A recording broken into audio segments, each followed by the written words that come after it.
अस्सलाम वालेकुम व्यूअर्स, कैसे हैं आप? उम्मीद है सब खैरियत से होंगे, सब खुशबाश होंगे अपने अपने घरों में।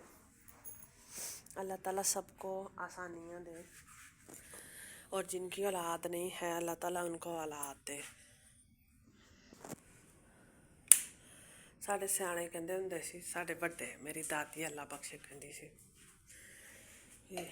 पुत्त नींद ते ख्वाहिशां जिन्नियां वधा लो उन्ने ही औखे हो जाओगे।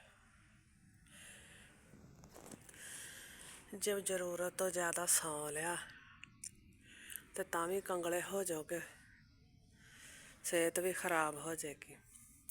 तो जे ज़रूरत तो ज़्यादा पैसा वरत लिया तो तां भी भुखे नंगे हो जाओगे, मंगण ते पहुँच जाओगे। तो मंगना बड़ी जलालत आ।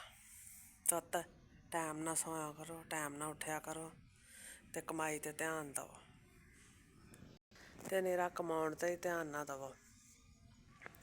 ਜਿਹੜਾ ਕਮਾਉਣ ਡਏ ਜੇ ਉਹਨੂੰ ਮੈਨੇਜ ਕਰਕੇ ਅੱਛੇ ਤਰੀਕੇ ਨਾਲ ਉਹਦੇ ਵਿੱਚੋਂ ਬਚਤ ਵੀ ਕਰਿਆ ਕਰੋ ਤਾਂ ਕਿ ਤੁਹਾਡੇ ਔਖੇ ਵੇਲੇ ਕੰਮ ਆਵੇ। ਇੱਕ ਕੁੱਜਾ ਰੱਖ ਸੁੱਟੋ, ਉਹਦੇ 'ਚੋਂ ਆਪਣੀ ਕਮਾਈ ਦੀਆਂ 2 ਮੁੱਠਾਂ ਪਾਓ, ਹਰ ਮਹੀਨੇ ਭਰ ਕੇ 2 ਮੁੱਠਾਂ ਪਾਓ। ਦੇਸੀ ਲੋਕ ਸੀਗੇ ਉਹ ਇੱਦਾਂ ਦੀਆਂ ਗੱਲਾਂ ਕਰਦੇ ਸੀ ਕਿ 2 ਕਣਕ ਦੀਆਂ ਮੁੱਠਾਂ ਪਾਈਆਂ ਹੋਣ ਹਰ ਮਹੀਨੇ ਹਿਸਾਬ ਨਾਲ, ਤੁਸੀਂ ਜਦੋਂ ਤੁਹਾਡੀ ਤਨਖਾਹ ਆਵੇ ਤੇ ਜੇ ਜ਼ਰੂਰਤ ਪਈ ਤੇ 1 ਮੁੱਠ ਹੀ ਕੱਢਣੀ, ਦੂਜੀ ਨਹੀਂ ਕੱਢਣੀ। ਤੇ ਜਿਹੜਾ ਹੈ ਵਾ ਹਰ ਮਹੀਨੇ ਇੱਦਾਂ ਕਰੋ, ਜਦੋਂ ਕੁੱਜਾ ਭਰ ਜਾਵੇ ਉਹਨੂੰ ਕਿਤੇ ਲਗਾ ਦਿਓ, ਫਿਰ ਜਦੋਂ ਦੂਜਾ ਭਰ ਜਾਵੇ ਉਹਨੂੰ ਕਿਤੇ ਇਨਵੈਸਟ ਕਰ ਦਿਓ। ਕੋਈ ਜ਼ਮੀਨ ਲੈ ਲਓ, ਕੋਈ ਘਰ ਲੈ ਕੇ ਕਿਰਾਏ 'ਤੇ ਚੜ੍ਹਾ ਲਓ, ਕੁਛ ਹੋਰ ਕਰ ਲਓ, ਕੋਈ ਬੱਚਾ ਬੱਚੀ ਵਿਆਹ ਲਓ ਜਾਂ ਕੋਈ ਮਾਲ ਡੰਗਰ ਲਾ ਲਓ।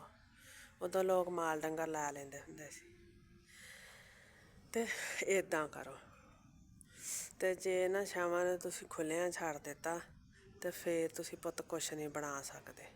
ਅਤੇ ਆਪਣੇ ਦਿਮਾਗ ਵਰਗੀਆਂ ਆਪਣੀਆਂ ਜਨਾਨੀਆਂ ਵੀ ਲਿਆਓ, ਆਪਣੇ ਦਿਮਾਗ ਵਰਗੀਆਂ ਹੋਣ ਜਿਹੜੀਆਂ ਤੁਹਾਡੀ ਗੱਲ ਨੂੰ ਸਮਝਦੀਆਂ ਹੋਣ ਅਤੇ ਉਜਾੜੂ ਨਾ ਹੋਣ, ਫਜ਼ੂਲ ਖਰਚ ਨਾ ਹੋਣ ਅਤੇ ਝਗੜਾਲੂ ਨਾ ਹੋਣ, ਤਾਂ ਜੇ ਤੁਹਾਡੇ ਘਰ ਬਚ ਸਕਣ।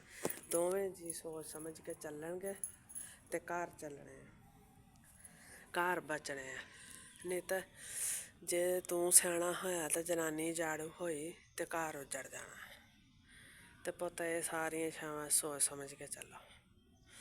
ਜਿਵੇਂ ਜਿਵੇਂ ਅਸੀਂ ਵੱਡੇ ਹੁੰਦੇ ਗਏ ਸਾਨੂੰ ਸਮਝ ਆਉਂਦੀ ਗਈ ਕਿ ਜਿਹੜਾ ਹੈ ਵਾ ਸਾਡੇ ਸਿਆਣੇ ਜਿਹੜੇ ਕਿੱਡੇ ਸਿਆਣੇ ਸੀ ਵੱਡੇ। ਜਿਹੜੀ ਗੱਲ ਕੋਈ ਸਿਆਣੀ ਹੋਈ ਸਮਝਦਾਰੀ ਵਾਲੇ ਬੰਦੇ ਨੂੰ ਮੰਨਣੀ ਚਾਹੀਦੀ।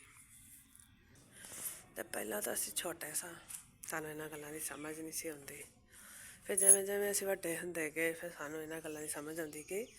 ਹੁਣ ਵੀ ਬਿਹਤਰੀਨ ਕੁਲੀਆ ਇਹੋ ਹੀ ਆ ਕਿ ਆਪਣੀ ਕਾਮਯਾਬੀ ਨੂੰ, ਆਪਣੇ ਘਰ ਨੂੰ, ਆਪਣੀ ਖਵਾਹਿਸ਼ਾਂ ਨੂੰ, ਸਭ ਨੂੰ ਆਪਣੇ ਹੱਥ ਥੱਲੇ ਰੱਖਿਆ ਜਾਏ, ਆਪਣੇ ਕੰਟਰੋਲ 'ਚ ਰੱਖਿਆ ਜਾਏ ਤਾਂ ਕਿ ਇੱਧਰ ਉੱਧਰ ਨਾ ਹੋਵੇ, ਕੋਈ ਗੜਬੜ ਨਾ ਹੋਵੇ। ਹਰ ਸ਼ੈ 'ਤੇ ਨਜ਼ਰ ਰੱਖੀ ਜਾਏ, ਮੈਨੇਜ ਕੀਤਾ ਜਾਏ, ਅੱਛੇ ਤਰੀਕੇ ਨਾਲ ਚੱਲਿਆ ਜਾਏ। ਨਾ ਗਰੀਬਾਂ ਤਰ੍ਹਾਂ ਰਿਹਾ ਜਾਏ ਅਤੇ ਨਾ ਅਮੀਰਾਂ ਤਰ੍ਹਾਂ ਦਿਖਾਵਾ ਕਰਨਾ ਚਾਹੀਦਾ। ਉਹ ਦਿਖਾਵਾ ਵੀ ਇੱਕ ਦੂਜਾ ਹੋ ਜਾਂਦਾ, ਬੰਦਾ ਦਿਖਾਵਾ ਕਰਦਾ ਇੱਕ ਵਾਰੀ ਦਿਖਾਵਾ ਕਰੇ ਮੁੜ ਕੇ ਫਿਰ ਦਿਲ 'ਚ ਆਉਂਦੀ ਬੰਦਾ ਫਿਰ ਦਿਖਾਵਾ ਕਰਨ ਜਾਂਦਾ। ਇਸ ਤੋਂ ਛਾਵਾਂ ਨੂੰ ਛੁਪਾ ਕੇ ਰੱਖਣਾ ਚਾਹੀਦਾ। ਘੱਟ ਤੋਂ ਘੱਟ ਦਿਖਾਵਾ ਕਰੋ, ਲੋਕਾਂ ਦੀ ਮਦਦ ਕਰਨੀ ਚਾਹੀਦੀ ਹੈ ਅਤੇ ਆਪਣਾ ਸਾਰਾ ਕੁਛ ਮੈਨੇਜ ਕਰਕੇ ਆਪਣੇ ਹੱਥ ਥੱਲੇ ਰੱਖਣਾ ਚਾਹੀਦਾ ਅਤੇ ਆਪਣੇ ਬੱਚਿਆਂ ਨੂੰ ਵੀ ਇਸੇ ਰਾਹ 'ਤੇ ਚਲਾਉਣਾ ਚਾਹੀਦਾ। ਆਪਣਾ ਖਿਆਲ ਰੱਖਿਓ। ਅੱਲਾ ਹਾਫਿਜ਼।